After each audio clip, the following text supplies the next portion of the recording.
Blog Talk Radio.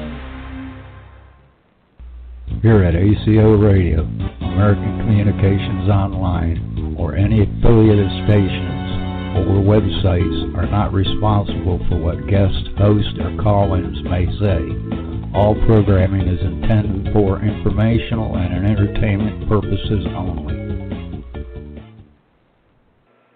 Hello, world. This is TJ Morris with ET Radio, TJ Morris ET Radio on American Communications Online. That's who sponsors us, American Communications Online. And we're going to be talking tonight with several ladies that want to show up and be my friends because I have my ACO club.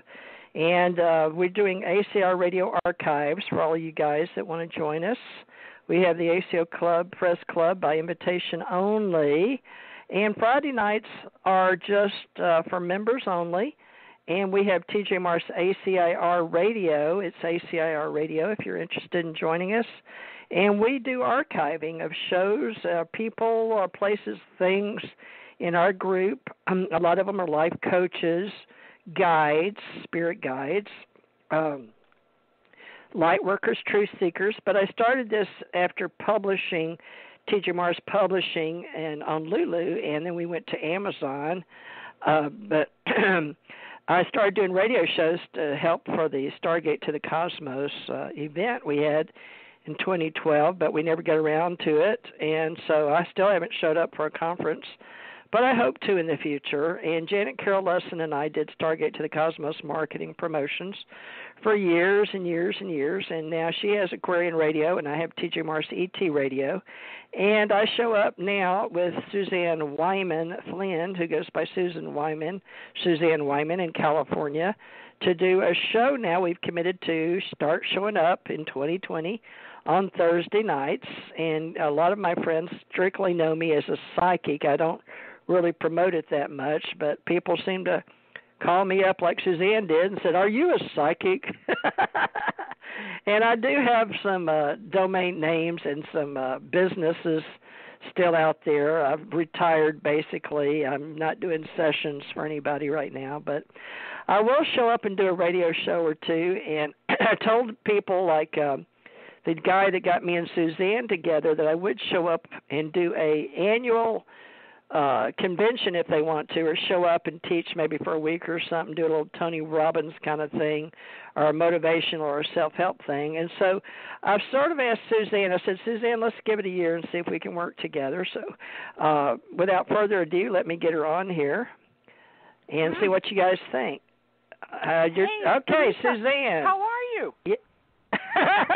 I'm here. I'm literally alive on planet Earth, so I don't know. I appreciate you keeping me motivated here. So I'm here. Yeah. How are you doing? I'm great. I'm really into it. I'm energized, excited, and enthused to be doing the show today. You sound good. You sound really good. I do? You do. Well, good. I was talking to you earlier, but enjoying it, but I don't know what we're going to do. So this is a new thing, and I'm going to try to bring in all my social media groups, but Friday night's always been by invitation only for 8 years. But I put up Alien Civilizations Exist, Extraterrestrials, Soul, NDE, UAP, ACO Club, but I don't know if any of that means anything. Now, Janet said she was going to call in tonight, and with, I think it's Debra Cuoco. She's in New York, so I put Debra's name up, your name, Janet's name, and my name, and then Karen Gresham Nickell of Dallas, Texas. So we'll see if they want to show up. But I put Metaphysical Talks of Women and our Spiritual Science Association International, ACE Metaphysical Institute, Alien Civilizations Exist, Who Are We, Why Are We Here, Ascension Masters Exist, to be guides when compassion and love is abundant. So, folks, we're not sure what this is going to be, but I will show up. I've told people Thursday, Friday, Saturday, and Sunday for a little while. I'm going to try doing radio shows again, and I've got 8 years of archives, so I am an archivist, but I'm doing my best just to help friends that want to archive what they feel like is their life stories or their hero's journey or their inventory, and we've got different ways we talk about it. But Suzanne was introduced to me by Robert Butwin, who is entrepreneur. He's a social networker, and he found me on LinkedIn. But Suzanne, why don't you tell people a little about you first, and then how you found me? So go ahead and tell people about you first. So I've always worked as a psychic. I worked as an intuitive. I've worked probably more in public than any other psychic in America today. And I work a telephone psychic job. I do telephone clients. I meet with people in person, and I do parties. So, and I was trained by my grandmother, and then I went to school for it. I was in Santa Monica during the Great Spiritual Renaissance. And I try to really stay focused on core level issues, repeating patterns. My favorite thing is relationships. And I love talking to people about business. I love talking to people about how to create empowerment. Okay, are you there? Yeah, I think Janet just tuned in because we're syndicating. Hey, Janet. How are you? This is Aquarian Radio. Hi. This is Suzanne, right? From yesterday? It's Suzanne, yeah. Yes. So the gang's all here. Yeah, so you anyway, sound we're going good. to try this. I think we all sound good. So let me just introduce you to the other characters in our play today. Okay. So I'm Janet Lessin. I would recommend, since there's so many people here, that you say your name, before you talk, because some of our voices sound alike, especially on the radio. We have, of course, Theresa J. Morris, and we have Karen Gresham Nickell. You want to say hi, Karen? She's calling. Hi, I'm right here. Where are you at? What part of Texas are you in? I keep getting mixed up with. You're in Dallas, right? I'm in Dallas. Yeah. Okay. And Debra DeFranco. She's yes, from ma'am. the Niagara Falls area. There, she said yes, ma'am, because she was raised in the South. She told me, we do that. Those who were raised in the South learn to say yes, ma'am. Byproduct of a Southern upbringing. Southern upbringing. So, where was everybody born and raised? Let's go round table with that. I'll start. I'm Janet Lessin, and I was born and raised in Pittsburgh, Pennsylvania. And then I moved to State College, which was a major move of my second marriage. And then I moved to Oahu in Hawaii, and I'm living right now in Maui, Hawaii. So next person, Suzanne, where were you born and raised, and where are you living now? Excellent question, Janet. Thank you so much. I was raised in Torrance, California. I was raised in a psychic family. I live in Dana Point, California, and I have lived in California, and I have worked in Northern California and Southern California extensively. Thank you. Small world. My husband Sasha was born in New York and raised in Torrance, California. Really? Back in 1941, he moved there. Yep. Because it was all farm fields. Not much was there. Oh, wow. That's great. Small world. Yeah. Always a small world. Okay.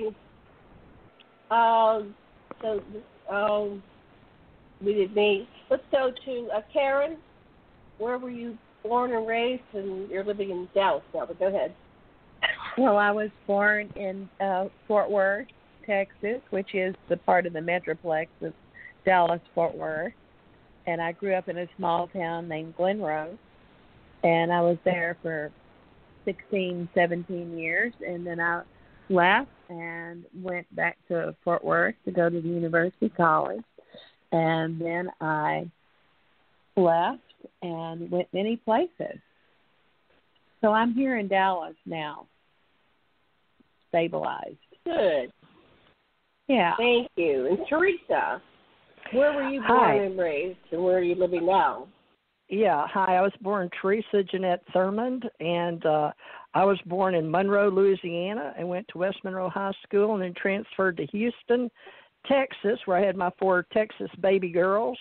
And so I call myself born in Louisiana, raised in Texas. So I loved Texas, and I loved Houston. I went to Alvin I was police law enforcement, and I did Alvin Junior College over there, and then we moved to Birmingham, Alabama. So you may hear a little Southern accent, but I've lived all over the world.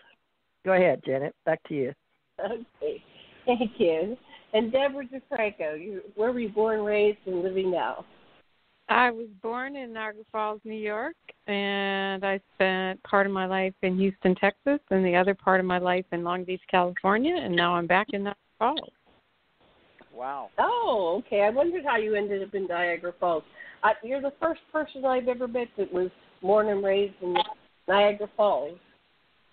We don't openly admit it publicly.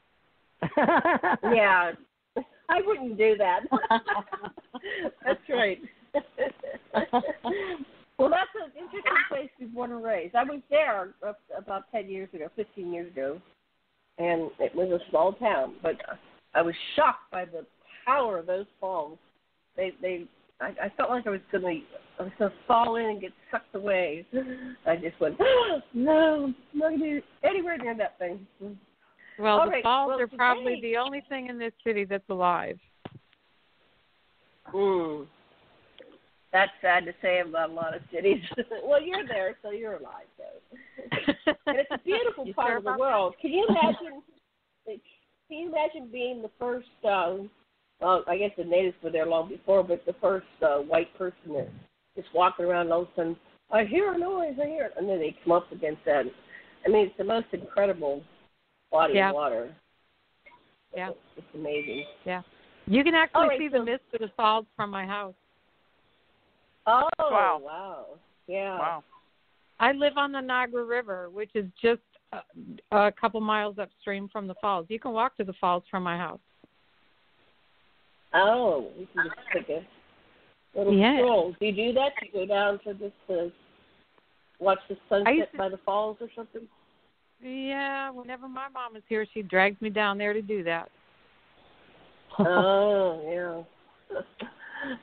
Well, it's interesting where we end up, where we're born, we go to, and where we end up. So, we've all ended up on planet Earth. So tonight we're going to explore a little bit about three or four of the stories about Roswell and Emmy's interview, and we were talking to Theresa J. Morris, put her on the hot seat. So when we put somebody in the hot seat, all our focus is on them, and everybody asks the person on the hot seat the question. So the questioner, when they've heard enough, like they got the answer to the question, they can say thank you, and the person on the hot seat, stops talking, because people tend to just wander all over creation with their answers, and they don't stay focused on the answer. They kind of segue. Some people are direct to the point, and they'll say yes or no, and they won't elaborate. So we want to get some communications going here. So it's interesting for us as the people on the panel. It's interesting for the listener. It doesn't turn into a download, kind of like a diatribe. It reminds us all of preachers when we're growing up and falling asleep in church. I mean, it reminds me of preachers and falling asleep in church. So we want to make it entertaining, interesting, and help the person on the hot seat to go deeper into their memories. It's almost like a form of hypnosis. It's not, formal hypnosis, but it's everything like a hypnosis if you ever study hypnosis. But it's a way of getting past some of the blocks in our subconscious and superconscious and access our higher selves and remember as if we are, remember our past things as if we are there in the current now, and tell the tale. So that's all we can do in life is tell our stories. So I know when we left last time, we had a drop-off. Theresa did a wonderful, probably 20, 25-minute download. Sometimes we let people download. So she was just given one question, and then she just went and started going into all of her memories and side memories. And we were about to ask her questions, and then all of a sudden she lost her connection. So when we hung up, we got disconnected last time, Debra said, oh, I had 50 questions. So it feels like, we've had an interrupted communication. So we're going to pass the talking stick, and we do have a virtual talking stick, and let Debra ask Theresa one or two questions that she was left with last week. So I'm going to pass the talk to Debra. Take it away. And okay. TJ, be ready for the questions. My first question was